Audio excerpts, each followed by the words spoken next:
کہ چین میں حکومت کا سربراہ صدر ہوتا ہے، یعنی وہاں صدارتی نظام کی دو قسمیں، ایک میں صدر ہوتا ہے اور اس کے نیچے قومی اسمبلی ہوتی ہے، لیکن ایک صدارتی نظام وہ ہے جو دنیا کے کئی ملکوں میں رائج ہے کہ اس میں حقیقی اختیارات سارے صدر کے پاس ہوتے ہیں اور وزیر اعظم جو ہے وہ برائے نام ہوتا ہے۔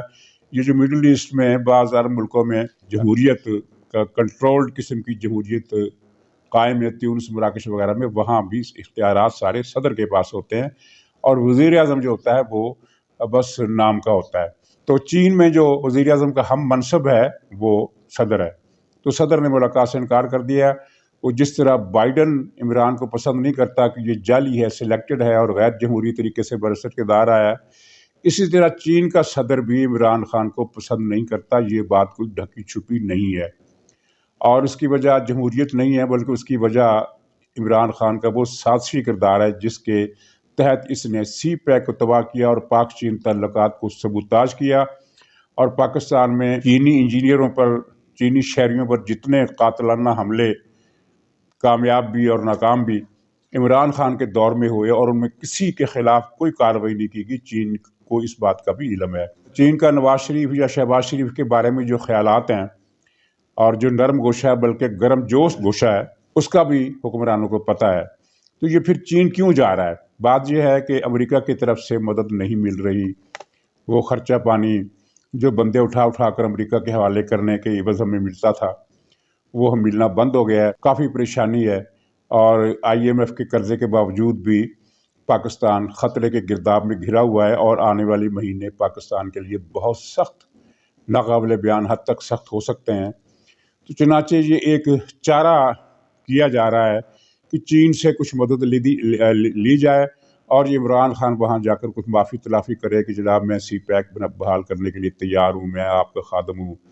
نواز شریف سے بڑھ کر آپ کی خدمت کروں گا۔ اس طرح کی دھوکے بازیاں، چال بازیاں یہ کرنے جا رہا ہے، تو وہاں کیا ہوتا ہے یہ دیکھنے کی بات ہے۔ چین کا موقف بڑا کلیئر ہے کہ ہمیں گارنٹیاں چاہیے، گارنٹیاں عمران خان دینے کی پوزیشن میں نہیں ہے۔ اس کی جو امریکی اسٹیبلشمنٹ سے، امریکہ کا جو اینٹی چائنا پلاننگ کا ایک شعبہ ہوتا ہے، اس میں ایک حصہ دار عمران خان نہ ہوا تو کوئی اور ہو سکتا ہے۔ یہ سسٹم جو چلایا گیا ہے یہ امریکہ کی مفادات کے تحفظ کے لیے ہی چلایا گیا ہے، لیکن اب امریکہ میں جو بائیڈن کی حکومت نے آ کر یہ سارا کھیل خراب کر دیا، کیونکہ جو بائیڈن چین کے حد تک تو وہی اس کی پالیسی ہے جو ٹرمپ کی تھی، لیکن وہ چونکہ ڈیموکریٹک پارٹی کا لیڈر ہے اور حکومت اس وقت امریکہ میں ڈیموکریٹک پارٹی کی ہے، اس لیے وہ عمران خان کو اصولی بنیادوں پر ایک قابل نفرت چیز سمجھتا ہے، اور یہی حال چین کے صدر کا ہے۔ تو چین کے اس دورے سے کوئی زیادہ توقعات وابستہ نہیں ہیں، لیکن یہ چین کا دورہ شگون کے لحاظ سے ایک اہم واقعہ ثابت ہو سکتا ہے۔ یہ کچھ ایسے لوگوں کا خیال ہے جو ان معاملات سے تعلق رکھتے ہیں۔ تو ناظرین، یہ چین جانے سے پہلے، چین یہ 3 فروری کو جا رہا ہے، تو ایک ملاقات ہوئی جس کے بارے میں بتایا گیا کہ دورہ چین کے حوالے سے اداروں نے عمران خان کو بریفنگ دی، اور یہ دی، اس میں کوئی شبہ نہیں کہ یہ خبر درست ہے کہ اس ملاقات میں دورہ چین کے حوالے سے ہی بات چیت کی گئی اور کوئی دوسرا موضوع نہیں تھا، کیونکہ یہ کوئی خفیہ ملاقات نہیں تھی۔ اور لیکن عمران خان کے ذہن میں کچھ اور تھا جب اس نے دعوت دی کہ آپ آ کر دورہ چین کے حوالے سے مجھ سے ملیں، تو وہ آ گئے۔ تو اس وقت عمران خان کی پلاننگ کچھ اور تھی۔ وہ پلاننگ کیا تھی؟ وہ شیخ رشید نے بعد ازاں ایک پریس کانفرنس میں کر دی اور کہا کہ حکومت کے سر پر ہمارا ہاتھ ہے اور اپوزیشن ابھی 1.5 سال مزید دھکے کھائے گی، یعنی کہ اس میٹنگ میں معاملات طے ہو گئے ہیں، حکومت مدت پوری کرے گی، کوئی خطرہ نہیں ہے، اپوزیشن کو دبا دیا جائے گا۔ فوج کا ایک بیان بڑا مشہور ہوا ہے پچھلے دنوں، جس میں یہ کہا گیا تھا کہ فوج کو سیاست میں نہ گھسیٹا جائے۔ یہ ISPR کی بریفنگ تھی جس میں ایک سوال کے جواب میں، اور یہ کہا جاتا ہے کہ وہ سوال پروگرام کا حصہ تھا کہ یہ سوال تم نے کرنا ہے، اور مقصد یہ تھا کہ اس تاثر کو دور کیا جائے کہ فوج سیاست میں اب بھی کھلاڑی ہے۔ تو واضح الفاظ تھے کہ فوج کو ان معاملات میں نہ گھسیٹا جائے، ہمارا کوئی تعلق فوج سے نہیں ہے۔ لیکن شیخ رشید نے آج تیسری مرتبہ اس تاثر کی نفی کر دی اور یہ کہہ دیا کہ نواز شریف کے آنے کے کوئی چانسز نہیں ہیں، ان کا سیاست میں کوئی سکوپ نہیں ہے، کیونکہ فوج انہیں پسند نہیں کرتی، چاروں شریفوں کو پسند نہیں کرتی، شہباز کو بھی پسند نہیں کرتی، مریم کو بھی پسند نہیں کرتی، حمزہ کو بھی پسند نہیں کرتی، اور نواز شریف تو خیر ویسے ہی قابل گردن زدنی ہے، اگرچہ آج کل انہی سے منت سے مجد بھی کی جا رہی ہے۔ تو شیخ رشید کا مطلب یہ تھا، وہ کھل کر بتا رہے تھے کہ پاکستان میں وہی الیکشن لڑ سکتا ہے جس کو فوج الیکشن لڑائے، جس کو فوج الیکشن نہیں لڑانا چاہے گی وہ نہیں لڑ سکتا، جس کو فوج نااہل قرار دے وہ نااہل ہو جائے گا، جس کو فوج سیاست سے باہر کر دے وہ سیاست سے باہر ہو جائے گا، وہی حکومت کرے گا جس کو فوج لائے گی۔ یہ شیخ رشید کے بیان کا اس کے سوا تو اور کوئی مطلب نہیں ہے۔ تو یہ شیخ رشید تیسری مرتبہ فوج کے ISPR کے اس بریفنگ کی کھلے عام تردید، ڈنکے پر تردید کر رہا ہے اور اب بھی کر رہا ہے اور آئندہ بھی کرے گا۔ اب یہ حیرت کی بات ہے کہ فوج کی طرف سے اسے کوئی شٹ اپ کال نہیں دی جا رہی، یعنی ISPR کے اپنے اعلامیے کے باوجود یہ چیزیں ہو رہی ہیں۔ تو بہرحال کہنے کا مطلب یہ تھا کہ عمران خان اس ملاقات کے ذریعے عوام پر اور اپنی پارٹی پر اور اپنی پارٹی کی باقی عناصر پر یہ ایک میسج ان پر چھوڑنا چاہتا تھا کہ میں اور فوج ایک ہیں، تم کدھر جا رہے ہو، جانے کا ارادہ بدل لو، اور اپوزیشن کے حوصلے توڑنا بھی منظور ہے، حالانکہ اپوزیشن جیسی بھی ہے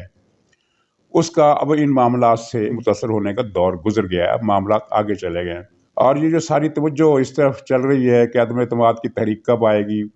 وہ چیزیں ٹھیک ہے، اپنی جگہ ان کی ایک اہمیت ہے، اور اس کی گیم میں پیپلز پارٹی کیا کر رہی ہے یہ بھی ایک دلچسپ مسئلہ ہے۔ لیکن معاملات جو ہیں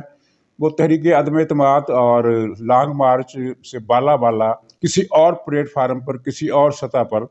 طے ہو رہے ہیں۔ کل بھی نواز شریف سے 2 افراد نے ملاقاتیں کی۔ ایک شخص تو وہ تھا جو مسلم لیگ کا ایک اہم آدمی ہے، لیکن مسلم لیگ ہی کا اہم آدمی نہیں ہے بلکہ وہ ان کا بھی ایک اہم آدمی ہے، یعنی وہاں بھی ان کے رابطے ہیں۔ تو اس کو بھیجا گیا ہے موقف میں نرمی لانے کے لیے۔ نواز شریف موقف میں نرمی لانے کے لیے تیار نہیں ہے۔ کچھ ان کے کلیئر موقف ہیں، کئی شرطیں ہیں، اور خلاصہ ان کا وہی ہے جو میں نے پرسوں بھی بیان کیا تھا، جو میں نے کل بھی بیان کیا، کہ جو گند آپ نے ڈالا ہے اس گند کو آپ خود ہی سمیٹو۔ یہ الفاظ نہیں ہیں نواز شریف کے، لیکن نواز شریف صاحب جو کچھ کہہ رہے ہیں اس کا خلاصہ یہ ہے۔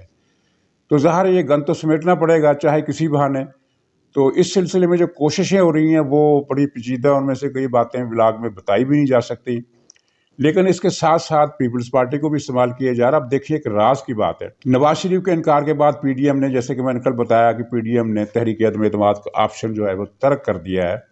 حالانکہ جب PDM کا یہ اجلاس کال کیا گیا تھا اور اس سے 1-2 دن پہلے اسٹیئرنگ کمیٹی کا اجلاس ہوا تھا، اس میں یہ طے ہوا تھا کہ تحریک عدم اعتماد لائی جائے گی، اور اس سلسلے میں سفارشات بھی طے ہو گئی تھی کہ پہلے چیئرمین سینٹ، پھر قومی اسمبلی کا اسپیکر اور پھر عمران خان۔ وہ سفارشات کس لیے تھی؟ وہ سفارشات اس لیے تھی کہ ان پر فیصلہ ہونا تھا، اور اجلاس بلانے سے پہلے یہ PDM کی قیادت میں شہباز شریف اور مولانا فضل الرحمان سمیت یہ طے ہو چکا تھا کہ تحریک عدم اعتماد اناؤنس کرنی ہے اس اجلاس میں۔ لیکن نواز شریف کے اس موقف کے بعد، تازہ پیغام کے بعد، یا ان کی اس سختی سے ڈٹ جانے کے بعد، PDM کے پاس کوئی چارہ نہیں تھا کہ وہ یہ کہتی کہ چونکہ سارے لوگ ہمارے ساتھ نہیں ہیں اس لیے ہم تحریک عدم اعتماد نہیں لا رہے۔ اگر سارے لوگ آپ کے ساتھ نہیں تھے تو یہ 3 دن پہلے اسٹیئرنگ کمیٹی کا جب اجلاس ہوا تھا تو کیا وہ آپ کے ساتھ تھے؟ ظاہر ہے یہ ایک ایکسکیوز بنایا گیا ہے تحریک عدم اعتماد کا آپشن ختم کرنے کا اعلان کرنے کے لیے۔ بندے ان کے پاس پورے ہیں، بلکہ جن کو جتنے چاہیے اس سے زیادہ ہیں، اور یہی وجہ ہے کہ پیپلز پارٹی مسلسل انسسٹ کر رہی ہے PDM کی قیادت پر، اور اجلاس سے پہلے آصف زرداری نے براہ راست فون پر رابطہ کیا ہے، پیپلز پارٹی کے دوسرے لوگوں نے رابطہ کیے ہیں، وفد بھی ملے ہیں، اور سارا زور زرداری صاحب نے اس بات پر پھر دیا کہ اب تحریک اعتماد کا وقت آ چکا ہے، اب اس میں دیر نہ کی جائے۔ لیکن مولانا فضل الرحمان نے اس وقت تو رابطوں میں جو کچھ کہا ہوگا وہ کہا ہوگا، لیکن اس PDM کے سربراہی اجلاس کے بعد انہوں نے بات صاف کر دی، مطلب یہ ہے کہ پیپلز پارٹی کو مایوس کر دیا۔ سوال یہ پیدا ہوتا ہے کہ اگر یہ بندے پورے نہیں ہیں تو پیپلز پارٹی اصرار کیوں کر رہی ہے، اور پیپلز پارٹی کے اتنے اصرار کے پیچھے کون ہے؟ اس اصرار کے پیچھے آصف زرداری نہیں ہے، اور بلاول بھی نہیں ہے، اور پیپلز پارٹی بھی نہیں ہے۔ اس اصرار کے پیچھے وہ لوگ ہیں جو اس گیم کو نواز شریف کی مرضی کے بغیر کامیاب کرانا چاہتے ہیں، اور وہی سلسلہ ہے کہ اگر نواز شریف نہیں مانتے تو PDM کی مولانا فضل الرحمان کو منا لیا جائے، شہباز شریف کو منا لیا جائے، لیکن مسئلہ ہے کہ شہباز شریف اور مولانا فضل الرحمان نواز شریف کی مرضی کے بغیر جا ہی نہیں سکتے۔ صورتحال اس وقت خاص طور پر یہ جو مسئلہ ہے، اور دوسری بات یہ ہے کہ اس گیم کو مولانا فضل الرحمان بھی سمجھ رہے ہیں۔ اب وہ مرحلہ وہ حالات نہیں ہیں کہ اگر پی ڈی ایم تحریک چلائے تو عمران خان اسے پہلے کی طرح فلاپ کر دیں گے، کچل دیں گے، ایسی کوئی صورتحال اس وقت موجود نہیں ہے۔ لیکن جو رکاوٹ موجود ہے وہ یہی ہے کہ مختصر وقت کے اندر اوپر کی سطح پر معاملات طے ہو جائے۔ لندن آنے جانے کا سلسلہ منقطع نہیں ہوا، کبھی بھی منقطع نہیں ہوا۔ چند ہفتے پہلے خبر آئی تھی کہ معاملات ٹوٹ گئے ہیں، ٹوٹے نہیں تھے، معطل ہوئے تھے، اور معطل ہونے کے بعد بحال ہوئے، اور ابھی تک بحال چلے آ رہے ہیں۔ تو ناظرین، آخر میں عمران خان پر تھوڑا سا تبرہ ہو جائے۔ اس نے کل ترجمانوں کے اجلاس میں کہا ہے کہ میں نے تو کرپشن اپنے برسر اقتدار آنے کے 90 دن بعد ہی ختم کر دی تھی، اور یہ کہ میری حکومت میں کوئی مالی اسکینڈل آیا ہی نہیں ہے۔ تو اس پر سب سے زیادہ جامع تبصرہ یہی ہو سکتا ہے